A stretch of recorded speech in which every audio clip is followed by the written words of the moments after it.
આધ્યાત્મિક વિજ્ઞાન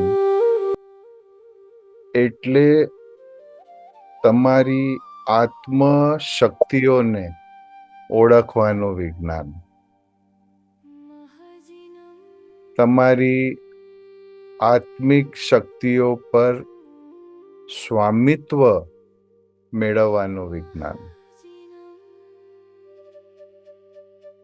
અને તમારી જે તમામ શક્તિઓ છે એમાંથી જે સર્વશ્રેષ્ઠ શક્તિ છે એ છે તમારી દિવ્ય બુદ્ધિ. ખરેખર સંસારમાં મોટા ભાગે એટલે 99.99 એ લોકોની બુદ્ધિ વિકસિત હોતી નથી. અલ્પ બુદ્ધિ, બાલ બુદ્ધિ વાળા હોય છે. અને માટે જ આપણે આ સંસારમાં આદિ વ્યાધિ ઉપાધિ બધે જ જોઈ શકીએ છીએ. એટલે આ બુદ્ધિ એક વિશેષ ગુણ છે. બાકી બધા ગુણો એની પાછળ આવે. અને આ બુદ્ધિ ને આવૃત કોણ કરે છે? તમારા અંતરમાં તો બુદ્ધિ છે, એને આવૃત કોણ કરે છે? તો એ આવરણ, એ પરિબળ ને મોહ કહેવાય છે. મોહ એટલે બુદ્ધિને વિચલિત કરવાની પ્રક્રિયા. હવે જો આ વાત આપણા ભીતરમાં ગોઠવાઈ જાય તો બધું કેટલું સરળ બની જાય છે. આપણે આ સંસાર તરફ ધ્યાન આપીએ સાક્ષી ભાવ રાખીને, તો આપણે જોઈ શકીએ કે બધા જ પોતાની બુદ્ધિ અનુસાર વર્તન કરે છે. કોઈ ઝાડુ મારે છે, કોઈ દુકાનમાં નોકરી કરે છે, કોઈ દુકાનનો માલિક બની જાય છે, કોઈ મોટો સર્જન બને છે, કોઈ પ્રધાનમંત્રી બને છે. શું કામ? પોતાની બુદ્ધિનો ઉપયોગ. અને આ બુદ્ધિ અને મોહનો સંબંધ તો ખરો, પણ એની પાછળ, આ બંનેની પાછળ બુદ્ધિ અને મોહ, ક્યારે મોહ વધે ક્યારે મોહ ઘટે, એની પાછળનો મુખ્ય કારણ એટલે કર્મ. હવે કર્મ શું છે એનો પણ આપણે વૈજ્ઞાનિક સ્વરૂપ જાણી લઈએ. એક વખત એક નાનો છોકરો એટલે 12 વર્ષનો હશે, એણે પણ એક પ્રશ્ન પૂછી લીધું કે શરૂઆતમાં જ્યારે કોઈ જીવ સમજો નિગોદમાં છે કે એની આ ભ્રમણા ચાલુ ન થઈ, તો એણે કયો કર્મ કર્યો હશે કે એ નિગોદમાં પડ્યો રહ્યો? પ્રશ્ન વ્યાજબી છે. એ જીવ કયા કર્મથી બંધાયેલો છે કે નિગોદમાં છે? અને નિગોદમાં નીકળ્યા બાદ, નીકળવું એ પણ એક કર્મ છે. કેવી રીતે એને કર્મ કર્યું કે નિગોદમાંથી બહાર નીકળે? અને પછી 84 લાખ યોનિઓમાં એ ફરે છે, પછી મનુષ્ય ભાવ મળે છે અને મુક્તિને પામે છે. તો કયા કર્મ છે?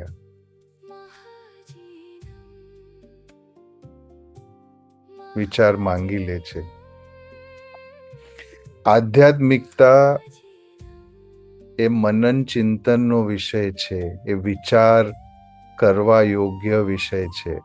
અને ખાલી મનન ચિંતન વિચાર નહીં, પછી એનો ઉપયોગ,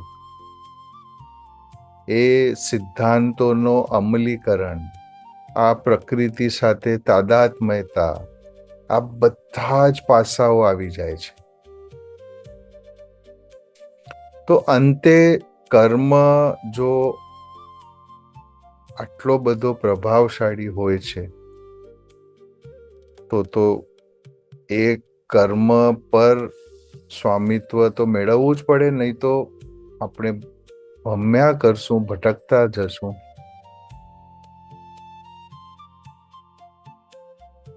તો આ વિષય પર મનન ચિંતન કરવાથી એક વાત સામે આવે જ છે કે કર્મ એ કોઈ ન્યાય આપવા માટે કોઈ વિધાન નથી, કે કોઈ ન્યાયાલય નથી કે મેં આ કર્યું ને મને આનો પરિણામ ભોગવવું પડે છે. નહીં,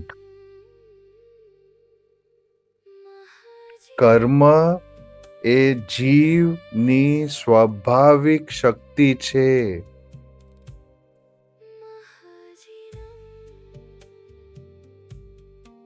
સ્વાભાવિક શક્તિ છે. કોઈ પણ જીવ હોય, સૂક્ષ્મમાં સૂક્ષ્મ જીવ હોય, એનામાં પણ કર્મ કરવાની ક્ષમતા છે અને રહેશે. હા, વિષય શું આવે છે? શુદ્ધ કર્મ અને અશુદ્ધ કર્મ, એ જ વિષય આવે છે.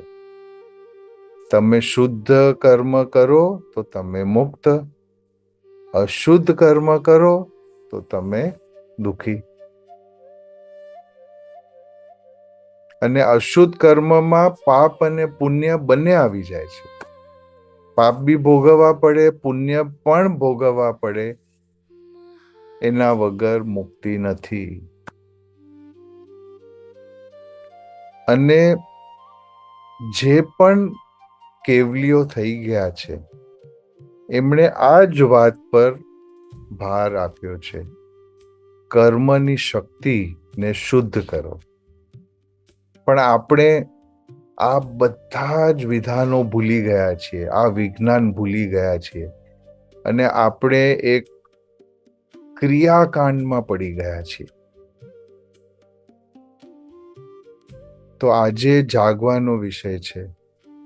આ અવસર ઉત્ક્રાંતિનો અવસર છે.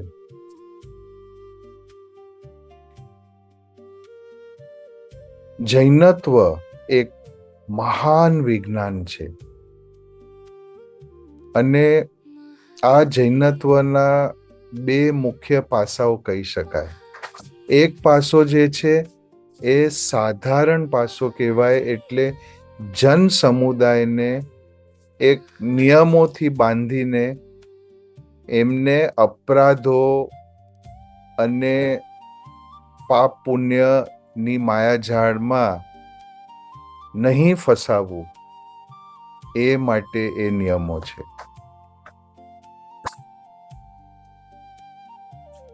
બરોબર આ વાતને ગોઠવી દેજો. આ જે પણ ધર્મ આધ્યાત્મના સિદ્ધાંતો છે, એનું જે વિજ્ઞાન છે, એના બે પાસા છે. એક પાસો જન સમુદાય માટે છે, બાલ બોધિ માટે છે, જેની બુદ્ધિ હજી વિકસિત થઈ નથી. જેમ કોઈ નાનો બાળક નિશાળે જાય છે તો સ્કૂલમાં ટીચર હોય કે ઘરે એના મા બાપ હોય, એને નિયમો સમજાવે કે આ કર ને આ નહીં કર, આ કર આ નહીં કર. એ એક પાસો છે. અને બીજો પાસો છે પોતાની શક્તિઓ પર સ્વામિત્વ મેળવવું. આ અનિશ્ચિતતાથી દૂર થવું, જન્મ મરણના ફેરાઓથી મુક્ત થવું, એ એનો બીજો પાસો છે. તમે તમારા સ્વામી, તમે નક્કી કરો કયો પાસો તમને જોઈએ છે. એક બાજુ બાલ બુદ્ધિ છે, બીજી બાજુ વિકસિત બુદ્ધિ છે, દિવ્ય બુદ્ધિ છે. અને આ નિર્ણય તમારો તમને એક જ દિશામાં લઈ જશે, કર્મ શુદ્ધિ તરફ, અશુદ્ધ કર્મોથી મુક્તિ તરફ તમને લઈ જશે. તો આપણે પહેલા એક ઝલક લઈ લઈએ, એક અનુભવ કરી લઈએ, પછી તમને આ વાત વધારે સમજાશે. તો કૌશક માટે બધા તૈયાર થઈ જાઓ. સુખ આસનમાં બેસી જાઓ. કોઈ પણ આસન તમને ફાવે એવા આસનમાં તમે સ્થિર થઈ જાઓ, કારણ કે સ્થિરતા આવશ્યક છે.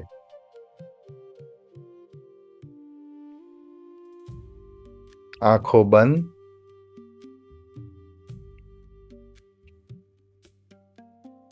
શરીરને સ્થિર કરી દેજો.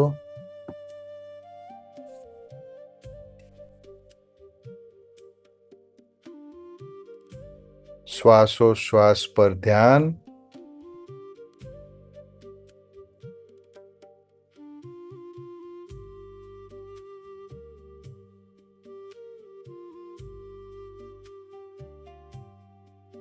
શ્વાસ અંદર જાય છે, શ્વાસ બહાર આવે છે. તમારે કોઈ કોશિશ કરવાની જરૂર નથી.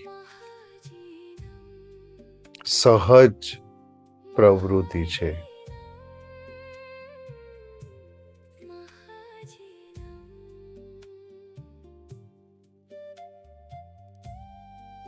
અને આ કૌશકની સાધનાના જે 3 ચરણો છે, સૌપ્રથમ પૂર્વ ભૂમિકા, એટલે તમારી ચિત્તની શુદ્ધિ, તમારી જાગૃતિ વિષય છે.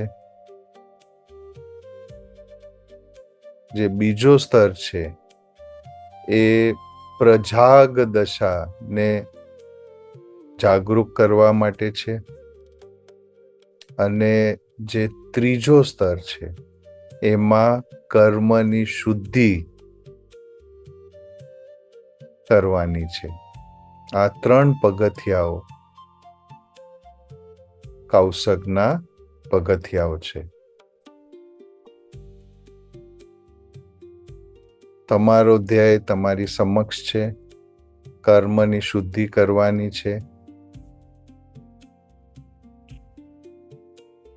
પહેલો ચરણ ચિત્ત શુદ્ધિ, પૂર્વ ભૂમિકાઓ,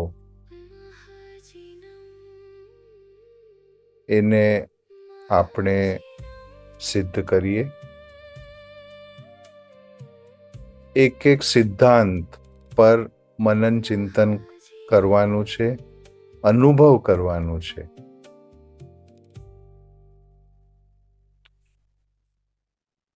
પહેલો ચરણ, એનો પહેલો પદ આજ્ઞા. નમસ્કાર ભાવથી સિદ્ધ પુરુષો સમક્ષ જાણે આપણે ઉપસ્થિત છીએ. ભાવપૂર્વક હાથ જોડીને આપણે વંદન કરીએ છીએ અને એક યાચના કરીએ છીએ કે મારી આ સાધના સફળ થાય. સિદ્ધ પુરુષોની આજ્ઞા લેવાની છે. ગુરુ ભગવંતોની યાચના કરી અને એમના આશીર્વાદ લેવાના છે. જેણે પણ કૌશક સિદ્ધ કર્યું હોય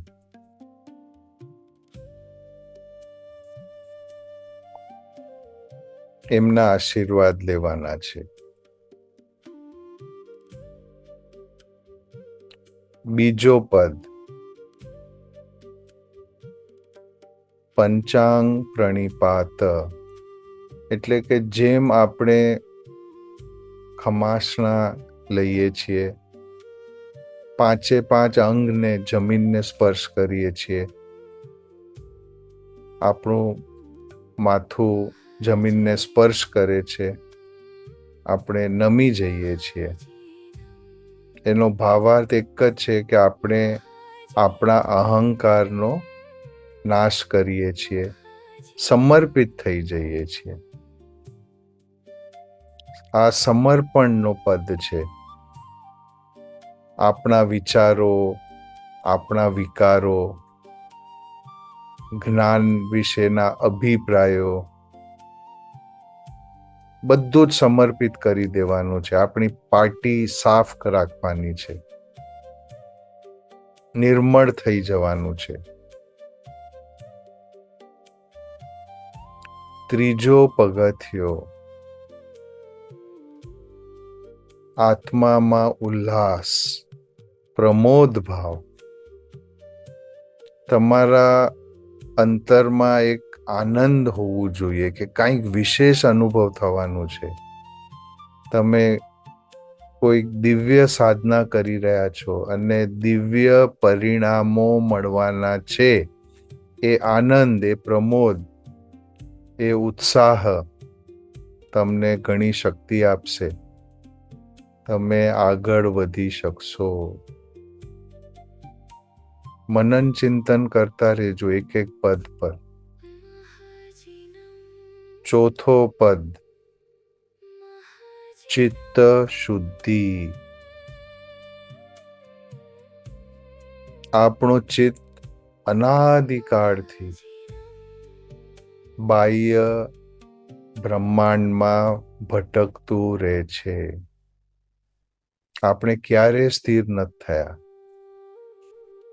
આ મન ચિત્તને સ્થિર કરવા માટે કોઈક આલંબનનો ઉપયોગ કરી શકો છો, મંત્ર બોલી શકો છો, કોઈ ઈષ્ટ પુરુષનું સ્મરણ કરી શકો છો અને આ વિશાળ પ્રકૃતિ પ્રત્યે અહોભાવ વ્યક્ત કરીને પણ ચિત્તને શુદ્ધ કરી શકો છો. 30 સેકન્ડ માટે સ્થિર ચિત્તને શાંત દશામાં મૂકીને નિરીક્ષણ કરો.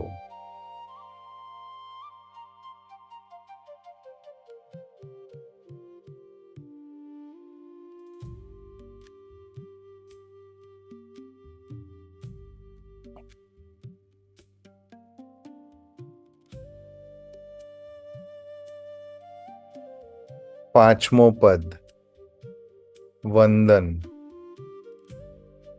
વંદન આ સમગ્ર સૃષ્ટિના કરવાના છે. આ સૃષ્ટિમાં જે પણ જીવો છે બધાને વંદન કરવાનું છે. શું કામ? તમે આ સૃષ્ટિને પણ વિનંતી કરો છો, બધા જીવોને તમે વિનંતી કરો છો કે મને સહાય કરજો, મારું રક્ષણ કરજો, મારી સાધના સફળ થાય તે માટે મને પ્રોત્સાહન આપજો. વંદન કરી દો આ સમગ્ર સૃષ્ટિને સહજ ભાવથી.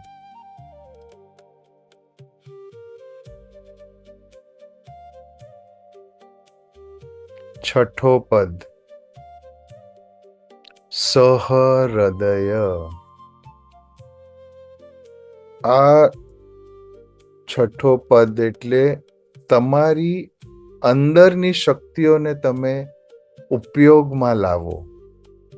સહૃદયથી તમારી સંપૂર્ણ શક્તિ આ સાધનામાં અર્પણ કરો.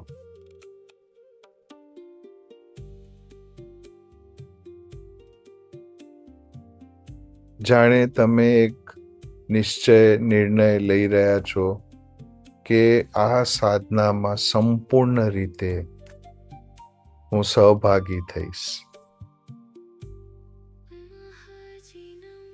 અને 7મો પદ સંકલ્પ, પ્રતિજ્ઞા, કે જે પણ થાય હું સ્થિર રહીશ, હલવાનું નથી, ફક્ત એક પ્રેક્ષક બનીને જોવાનું છે.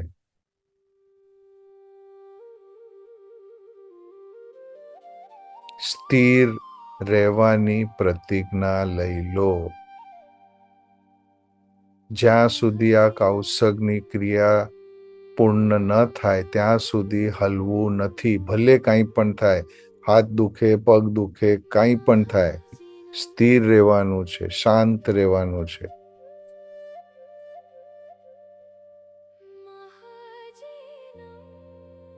અહીં પૂર્વ ભૂમિકાનો જે ચરણ છે એ સમાપ્ત થયું. હવે બીજા ચરણમાં આપણે પ્રવેશ કરીએ. પ્રજાગ દશાને જાગૃત કરવા માટે આ બીજો ચરણ છે. આના 3 પદ છે.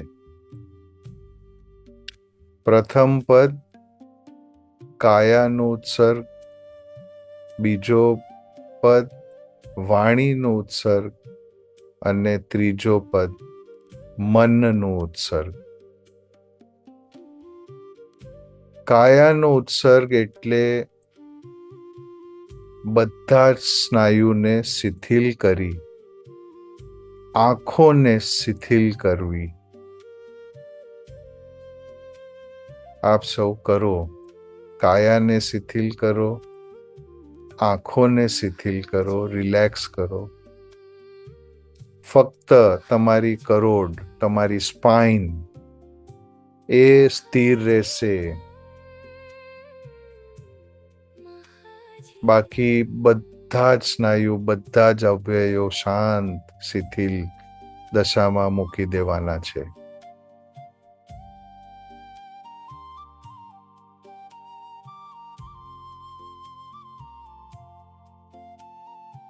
પછી વાણીનો ઉત્સર્ગ, બીજો પદ.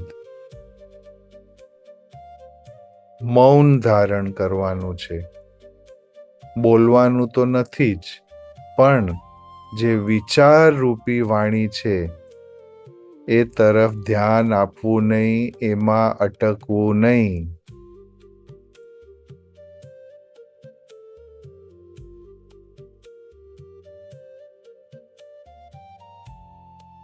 અને ત્રીજો પદ મનનો ઉત્સર્ગ.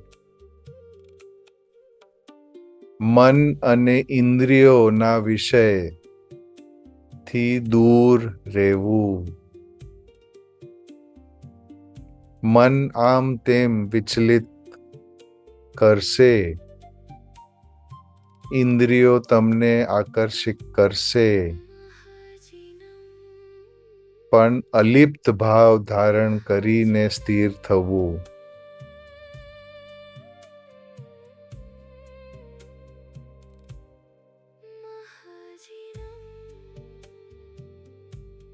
બીજો ચરણ અહીં સમાપ્ત થયું. તમે વધારે ને વધારે પ્રજાગ દશામાં પ્રવેશ કરી રહ્યા છો. પ્રબુદ્ધ પ્રજાગ ચૈતન્ય ધારણમ પરમ સ્વરૂપાણમ.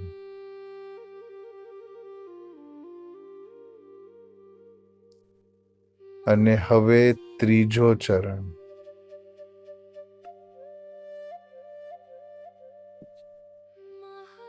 કર્મ શુદ્ધિનો ચરણ. તમે સ્થિર છો, શાંત છો.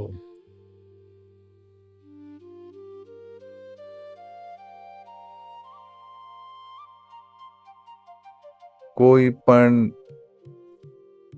શારીરિક, માનસિક પ્રક્રિયા તરફ તમારું ધ્યાન નથી. એક શૂન્ય દશા છે.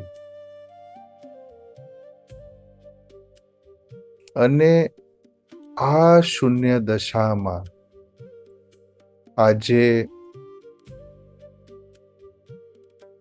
તમે એક કેળવણી કરવાના છો કે આ સમગ્ર જીવન યાત્રામાં ક્ષણે ક્ષણે જે પણ ઘટિત થાય છે, જે પણ તમારી સમક્ષ આવે છે, એ કુદરતનો સંદેશ છે, એ બોધકારી છે. એ ભાવના પર સ્થિર થાઓ. 24 કલાક 365 દિવસ વર્ષોના વર્ષો સુધી જે પણ ઘટિત થઈ રહ્યું છે,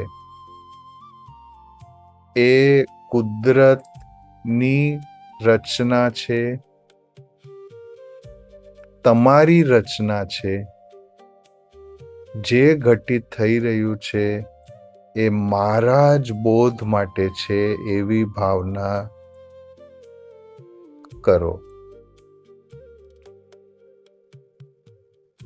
સામે કોઈ વ્યક્તિ નથી, સામે કોઈ સંજોગ નથી, એ બધા નિમિત્ત છે. અનુભવ જે પણ તમારા છે એ તમારા જ નિર્મિત કર્મોનો હિસાબ છે. કોઈ સારો વ્યક્તિ મળે એ પણ તમારા કર્મો, જો કોઈ અસાધારણ વ્યક્તિ મળે એ પણ તમારા જ કર્મોનું પરિણામ. પણ આ ક્ષણ જે ઘટિત થઈ રહ્યું છે એમાં બોધ છે. એ બોધ શું છે? એ પ્રત્યે જાગૃત થઈ જાઓ.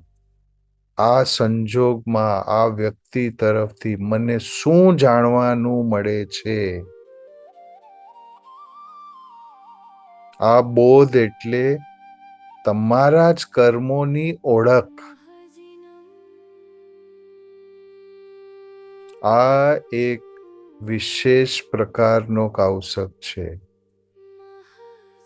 તમને સ્થિર કરવા માટે, તમને શાંત કરવા માટે. જો આ સિદ્ધાંત જો તમારી સમક્ષ ના હોય તો ક્ષણે ક્ષણે ક્રિયા, પ્રતિક્રિયા, પ્રતિભાવના, વિભાવના એ ક્રમમાં તમે સતત ફસાયેલા છો. યાદ કરો, સ્મરણ કરો. કોઈ સારી ઘટના બની તમારા અભિપ્રાય પ્રમાણે તો તમે કેવા ખુશ થાવ છો.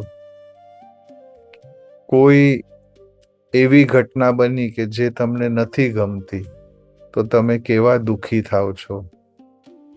તો આ સુખ દુઃખ વચ્ચે સતત ભટકતા રહેવાનું એ મિથ્યા પ્રક્રિયા છે, એ અજ્ઞાનતા સૂચવે છે. સુખ અને દુઃખ બંને જ અજ્ઞાનતા છે. બંને તમારી માન્યતાઓ છે. એ વાતનો સ્વીકાર કરો.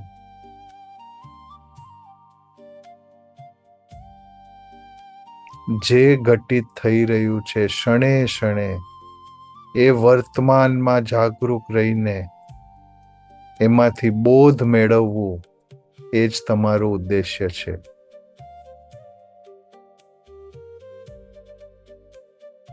અને જ્યારે તમે કોઈ પણ પ્રતિક્રિયા કર્યા વગર, કોઈ પણ વિભાવના કર્યા વગર એ ઘટનાને, એ વ્યક્તિને તમારી સમક્ષ સાક્ષી ભાવે તમે જોતા રહેશો, ત્યારે તમે એ કર્મથી મુક્ત થઈ જશો.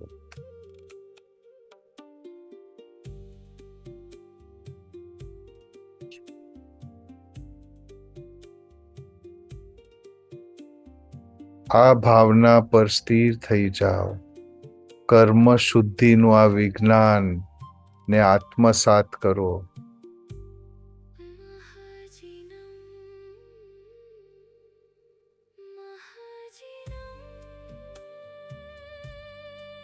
કોઈ પ્રતિક્રિયા નહીં, કોઈ વિભાવના નહીં. જે થઈ રહ્યું છે એનો સૂત્રધાર હું જ છું. આ પ્રકૃતિ મને બોધિત કરી રહી છે. મારે બોધ ગ્રહણ કરવાનું છે. આ કર્મથી મુક્ત થવાનું છે.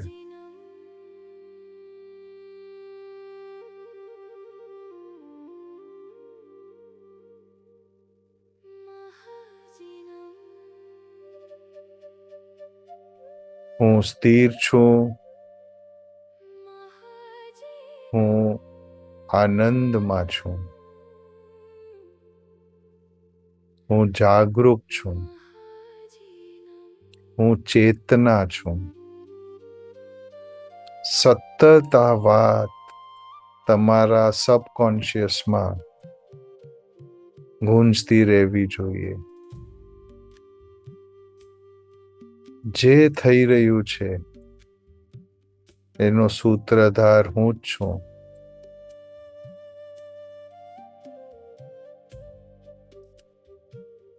એ ઘટના, એ સંજોગ, એ વ્યક્તિનું સ્વરૂપ, જે પણ દ્રશ્યમાન છે એનો સૂત્રધાર હું જ છું.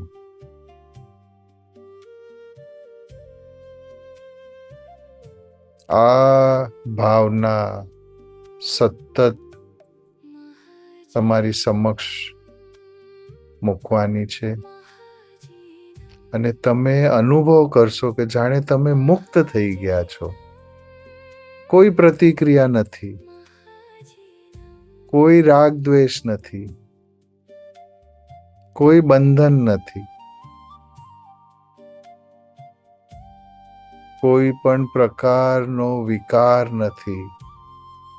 ફક્ત વર્તમાનમાં સ્થિર રહેવું, સાક્ષી બનીને તમારા જ કર્મોના પરિણામને જોતા જવું, દ્રષ્ટા બનવું.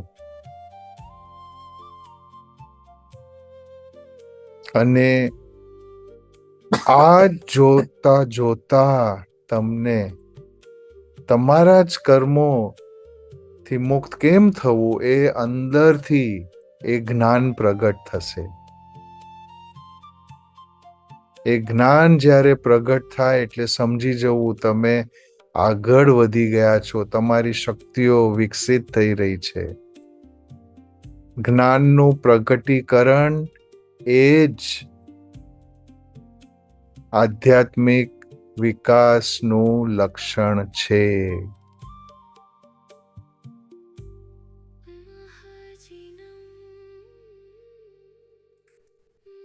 ઓમ શાંતિ શાંતિ.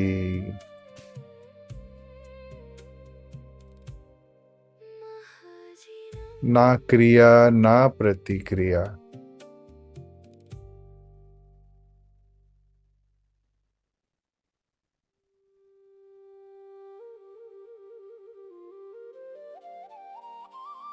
આજ સુધી જે પણ ભૂલો થઈ છે, વિભાવનાઓ કરી, પ્રતિક્રિયાઓ કરી, રાગ દ્વેષ કર્યા, દોષ આરોપ કર્યા, ક્યારેક હસવું, ક્યારે રડવું, ક્યારેક ક્રોધિત થવું, ક્યારેક ઉદાસ થવું, આ ભૂલોનું પ્રાયશ્ચિત કરો. આજ પછી સમભાવ એ જ કર્મ શુદ્ધિ નું સાચું વિજ્ઞાન છે. 3 ઊંડા શ્વાસ લેવાના છે.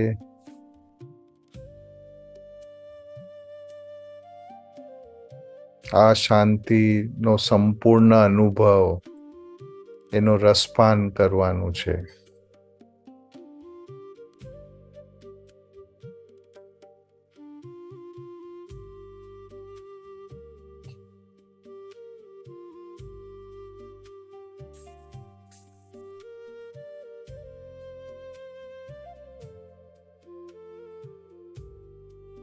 બંને હાથને ઘસીને એમાં ઉર્જા ઉત્પન્ન થાય ને એ ઉર્જાને તમારી આંખો પર, તમારા મુખ પર ફેરવી નાખો અને આંખ ખોલી ને પાછા વર્તમાનમાં તમે આવી શકો છો.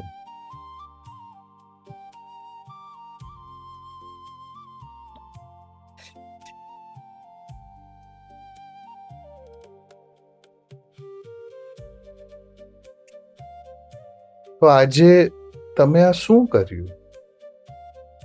જે એક કર્મની જે શૃંખલા છે એને તોડવા માટેનો જે વિજ્ઞાન છે, સંચિત કર્મ, એનો ઉદય, એની ક્રિયા, પછી પ્રતિક્રિયા, વિભાવના, હિંસા, કર્મ બંધન, આ સતત માયામાં તમે ફસાયેલા ઘેરાયેલા રહેતા હતા. આજે તમે સ્થિર રહેવાનું પસંદ કર્યું, એક પ્રતિજ્ઞા લીધી અને આ ચક્રવ્યૂહથી બહાર આવવા માટેનો પુરુષાર્થ તમે આજે કર્યું. અને આમાં ધીમે ધીમે જ્યારે તમે આ કર્મ શુદ્ધિના ચરણ પર હશો ત્યારે કોઈ પણ જીવનની સમસ્યા, જે તમારી સમજ પ્રમાણે સમસ્યા છે, ખરેખર તો કોઈ સમસ્યા નથી. કોઈ પણ અનુકૂળ પ્રતિકૂળ પરિસ્થિતિ નથી, બધા એક જ છે. માત્ર તમારી અજ્ઞાનતા એને સમસ્યા કહે છે. પણ વ્યવહારિક રીતે એ સમસ્યા તરફ શાંતિથી જોવું, અલિપ્ત ભાવથી જોવું, સમભાવથી જોવું, એ તમારો પુરુષાર્થ એ સમસ્યાનો સમ સ્વરૂપ સામે લાવશે, તમને એ કર્મથી મુક્ત કરશે. આ છે કૌશગનો વિશેષ સ્વરૂપ, વિશેષ વિજ્ઞાન, જે તમારા રોજિંદા જીવનમાં ખૂબ જ ઉપયોગી થઈ જશે. અને આ જ જૈનત્વનો પહેલો પગથિયો છે. આત્મશક્તિને ઓળખવાનો, આત્મશક્તિનો અનુભવ કરવાનો આ વિજ્ઞાન છે.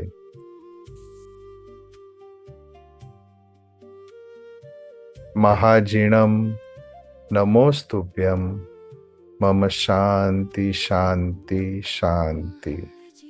મહાજીણમ એટલે અનુભવજન્ય આધ્યાત્મનું મહાવિજ્ઞાન.